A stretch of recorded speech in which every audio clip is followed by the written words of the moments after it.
পেছনের দিকে থাকে আপনাদের বাবা মা স্ত্রী। এটা ঠিক মিটিং না, এটা অ্যাওয়ারনেস ক্যাম্প। সেটা হচ্ছে হজ পারপাস, হজের ফর্ম ফিল আপ চলছে। তো আমাদের যে কোটা আছে, কোটাটা যাতে পূরণ হয় সেজন্য সমস্ত ইমাম এবং মুয়াজ্জিন সাহেবদেরকে ডাকা হয়েছে। তারা যথেষ্ট পরিমাণে অ্যাওয়ারনেস করুক এবং আমাদের যারা হজ যাত্রী সেই সংখ্যাটা বাড়ুক। এটা কি সরকারিভাবেই হচ্ছে, তাই তো? এটা অবশ্যই সরকারিভাবে, এবং আরও কিছু যেগুলো নিয়মকানুন যেটা আছে, রুলস রেগুলেশন, সেটাও আমরা আলোচনা করলাম।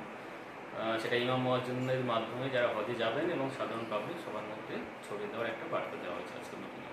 কতগুলো কোটা আছে পশ্চিম মেদিনীপুরে? মোটামুটি নিয়ার অ্যাবাউট 500-র মতো কোটা আছে। 500 কোটা। তো মানে প্রত্যেকটা জায়গাতে আপনারা যে করছেন নাকি? মোটামুটি জেলাতে একটা অ্যাওয়ারনেস ক্যাম্প হয়েছে এবং প্রতিটা ব্লকে হচ্ছে। তো আমি সবাইকে রিকোয়েস্ট করবো যে অ্যাওয়ারনেস ক্যাম্পগুলোতে আসতে, অ্যাটলিস্ট নিয়মকানুনগুলো জানা এবং লোকজনকে জানিয়ে দেবো। আপনার নাম কি? আমি district minority officer doctor Waliullah.